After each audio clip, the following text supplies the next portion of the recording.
Go.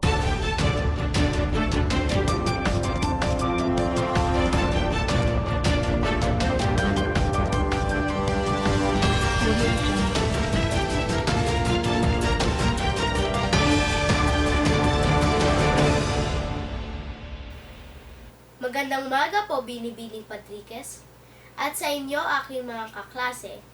Nandito po tayo para sa nagbabagang mga balita. Mga frontliners nagbigay ng saloobin noong Paskong nagdaan. Hinayag ng ilang frontliners tulad ng nurse at sundalo ang kanilang mga saloobin habang sila ay tumutupad ng kanilang mga tungkulin. Ayon sa isang nurse, mas marami pang oras na nakasama niya ang mga pasyente kaysa sa kanyang pamilya.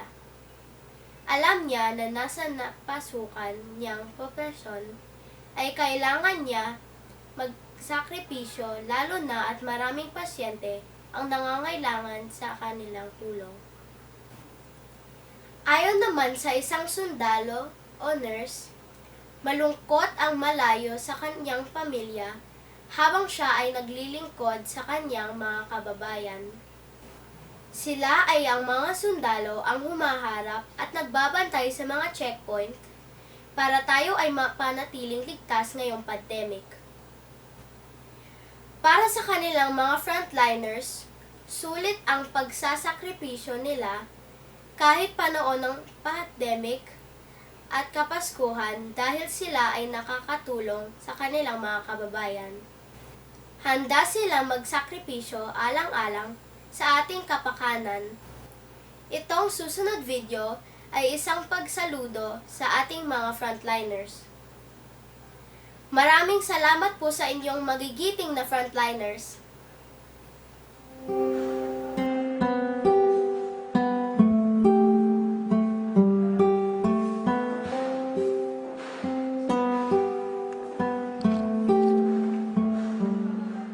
Humigit kumulang 10 taon na akong nagtatrabaho na bilang nurse. Dati kasi medyo maliit ang pagtingin ko sa nurse para bang katulong o assistant ng doktor. Pero nalaman ko na napakalaki pala ng papel naming mga nurse dahil mas maraming pagkakataon na kasama namin ang mga pasyente. Mas maraming pagkakataon na nakikita namin sila at nahahawakan at nakakausap.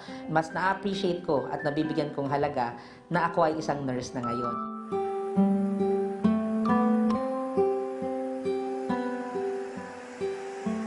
Naniniwala kasi ako dun sa sabi nila na lahat tayo meron tayong calling since I am a registered nurse.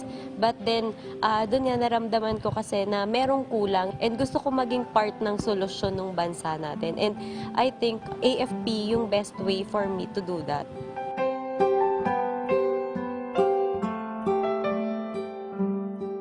Nakaguhit na sa aming mga palad nung sinimulan naming pirmahan o manumpa bilang isang nurse.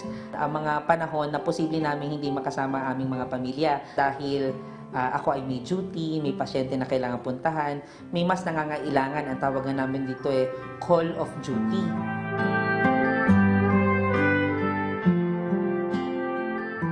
My husband is also part of the Philippine Army and may daughter na kami. So, nung napunta ako ng Negros, iniwan ko yung daughter ko para magbigay ng serbisyo dun sa mga kababayan natin.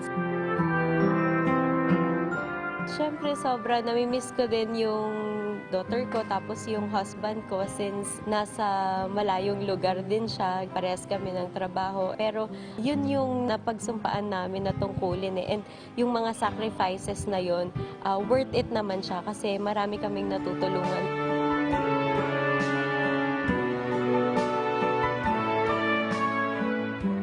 Isang fond memory na natatandaan ko nung miss ko yung nanay ko at saka yung tatay ko. Sinabi ko sa kanila, napadala naman nila ako ng kumot. Nung unang gabi na ginamit ko yung kumot na bigay ng nanay, at saka ng tatay ko talaga, napakahimbing ng tulog ko. Kaming mga nurses, kulang kami sa tulog Tapos kahit gustuhin naming matulog dahil may pandemic,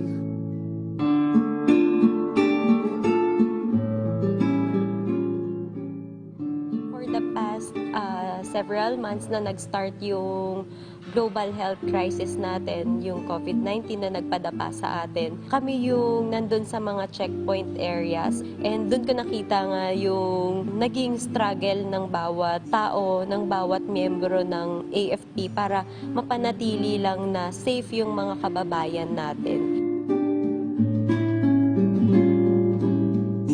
Yung lungkot na alam mong magkikita kayo pero baka saglit lang. Pero kailangan kasi nandito tayo sa pandemya, mas nakakalungkot sa puso kasi maikli na naman. And I was really touched kasi the President really gave us that privilege na for 4 years hindi ko nakakasama yung anak ko ng Christmas. Pero ngayon kahit hindi ko siya makasama, malapit siya sa akin. Naramdaman ko talaga yung pagiging family-centered niya, kung gaano niya kagustong mabuo yung pamilya and gaano niya kamahal yung mga batang iniiwan ng mga magulang nila and how he understands kung ano ba yung trabaho ng mga sundalo. Di nawawalan ng pag-asa, lumalaban, bumabangon. We are a soldier doon sa invisible enemies na meron tayo ngayon. At dahil hindi natin siya nakikita, kailangan mas protektado tayo para sigurado na makakasama natin sila sa Pasko. Maikli man o mahaba yung pagkakataon. At yun yung bagay na nakikita ko na sanang mangyari. Magkakasama kami sa Pasko at sa Bagong Taon. This coming Christmas, gusto ko man makauwi. Pero marami kasing nangangailangan ng tulong ngayon, especially yung pandemic, nakasabay pa yung meron tayong bagyo na kinaharap last time. Yung time na kasama ko yung ibang tao, parang kasama ko na din yung pamilya ko kasi makikita mo yung mga ngiti nila. Yun yung essence ng Christmas eh. It's all about giving, loving, and happiness. Basta may bayanihan, walang iwanan. Marami mang naglaho at marami mang nagbago. Tuloy ang Pasko, magdiwang tayo, sabay-sabay. Lubos na natuwa ako sa kakayanan ng ating mga frontliners na isakripisyo ang kanilang oras at buhay para sa ating mga kababayan. Gusto ko po iparating ang taos-puso kong pasasalamat sa inyong mga frontliners. Ang ating makabagong bayani sa panahon ng pandemya. Naway gabayan at protektahan kayo ng ating Panginoon. Mabuhay po kayo! Atina Alinundazan, nag-uulat.